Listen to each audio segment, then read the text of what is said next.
शारदीय नवरात्रि का प्रारंभ होने वाला है, तो नवरात्रि से रिलेटेड मैं सारी माहिती आपको बताने जा रही हूँ। तो चैनल को सब्सक्राइब, लाइक और शेयर करना है, ठीक है, ताकि दूसरे को भी उस चीज़ की मदद मिले। पितृपक्ष के अगले दिन सर्व पितृ अमावस्या होती है और उसके अगले दिन प्रतिपदा से ही शारदीय नवरात्र शुरू हो जाता है और कलश की स्थापना की जाती है। शरद ऋतु में आती है नवरात्रि, इसीलिए इसको शारदीय नवरात्रि कहते हैं। चैत्र मंथ में जो आती है उसको चैत्र नवरात्र कहते हैं। आषाढ़ और माघ महीने में जो आती है वो दो नवरात्रि को हम गुप्त नवरात्रि कहते हैं। पंचांग के अनुसार अश्विनी मास के शुक्ल पक्ष के गुरुवार के दिन प्रतिपदा तिथि है और 3/10 को नवरात्रि शुरू हो रही है। तो अब कलश स्थापना का मुहूर्त मैं आपको बताती हूँ। 3/10 को 12:18 प्रारंभ होता है शुभ मुहूर्त, जो 4 तारीख और दोपहर को 2:58 पे समाप्त होता है। दूसरा जो मुहूर्त है वो 6:15 से शुरू होता है और वो 7:22 तक है और उसकी अवधि 1 घंटा 6 मिनट तक की है। और दूसरा जो मुहूर्त है वो 11:46 सुबह से शुरू होकर 12:33 दोपहर 47 तक का है, उसको हम अभिजीत मुहूर्त बोलेंगे। अब नवरात्रि के ये जो दिन है उसमें 3/10 को पहला दिन है शैलपुत्री का, 4/10 को दूसरा दिन ब्रह्मचारिणी, 5/10 को तीसरा दिन चंद्रघंटा, 6/10 को विनायक चतुर्थी भी है और कुष्मांडा माँ का है, और 7/10 को स्कंद माता, 8/10 को कात्यायनी माता, 9/10 को कालरात्रि, 10/10 को अष्टमी तिथि महागौरी की गिनी जाएगी और 11/10 को जो नवमी है सिद्धिदात्री, जिसके बगैर नवरात्र अधूरा है, महानवमी, उसको हम मनाएंगे और 12/10 को दशहरा है, विजयादशमी। अब नवरात्रि में इस बार माँ जो है वो पालकी पे सवार होकर आ रही है, तो शास्त्रों में इनसिक्योरिटी और बहुत सारी चिंता का विषय इसको माना जाता है भागवत के अनुसार, भागवत पुराण के अनुसार। पर नवरात्र हमको स्ट्रेंथ और प्रॉस्पेरिटी का आशीर्वाद देके जाता है, एनर्जी का आशीर्वाद देके जाता है।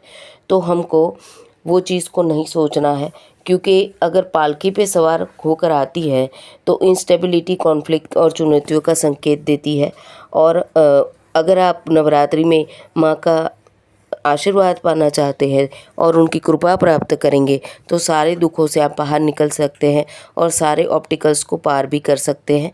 सच्चे मन की भक्ति हर क्राइटेरिया से आपको बचाएगी। माँ का आशीर्वाद आपको पीस और प्रॉस्पेरिटी प्राप्त करवाएगा। जवारे जो हम रखते हैं मिट्टी में, जव उगने वाले 9 दिन जो हम रखते हैं जवारे का, उसका भी शुभ और अशुभ संकेत होता है। शुरू के दिन में अगर अंकुरित हो जाते हैं, जल्दी अंकुरित हो जाते हैं और सफ़ेद कलर के होते हैं जवारे, तो उसको शुभ माना जाता है, वो समृद्धि का प्रतीक होता है। और 9 दिन तक अगर जवारे नहीं निकलते हैं तो वो समस्या का संकेत होता है। 9 दिन ख़त्म होने के बाद में आपको जवारा निकाल लेना है।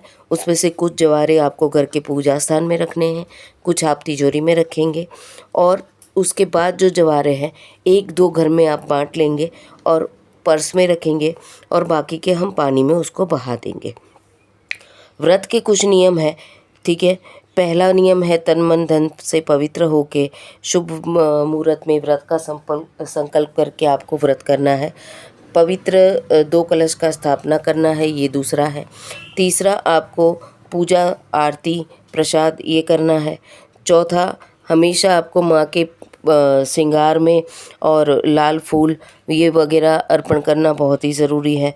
पांचवा, आपका मन शांत रहना चाहिए, काम वासना से आपको दूर रहना है। छठा, घर में आपको क्रोध नहीं करना है और बच्चों के ऊपर तो बिल्कुल क्रोध नहीं करना है। सातवां, ये ध्यान रखना है कि बड़ों का सम्मान करना है, घर में लड़ाई झगड़े नहीं करने। आठवां, आप मंत्र उच्चारण अगर करते हैं तो आपको मंत्र उच्चारण में गलती नहीं करनी है। 9वां, आपको घर साफ रखना है, घर में गंदगी नहीं करना है। 10वां, आपको हमेशा साफ सुथरे वस्त्र पहन के ही माँ की पूजा आराधना करनी है और मांस मदिरा का सेवन नहीं करना है। सात्विक भोजन या व्रत रख के आप नवरात्र कर सकते हैं। 11वीं जो बात है वो दिन में आपको सोना नहीं है, ठीक है। आपको 3 चीज़ें ज़रूर खरीद के लानी है। एक है मौली, जो दुख तकलीफ़ को दूर करती है। दूसरा, माँ के पद चिन्ह। अगर आप पद चिन्ह लेकर आते हैं और उसको पूजा स्थान में लगाते हैं या रखते हैं तो वो बहुत शुभ है। और तीसरा, मोरपंख। मोरपंख एक सकारात्मक ऊर्जा का प्रतीक है और उसको भी लाकर आपको मंदिर में ज़रूर लगाना चाहिए।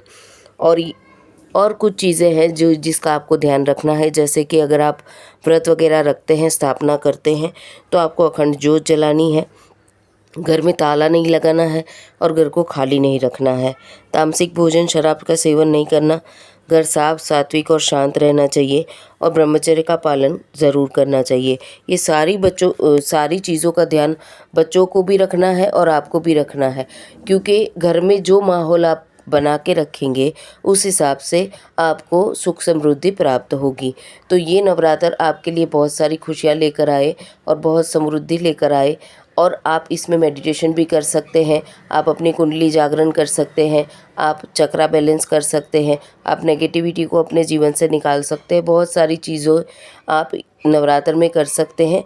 आपकी खुशियों से रिलेटेड आप मंत्र उच्चारण भी कर सकते हैं और इसका दुर्गा चालीसा का पाठ है या फिर आप दुर्गा से रिलेटेड उनका पाठ वगैरह भी कर सकते हैं।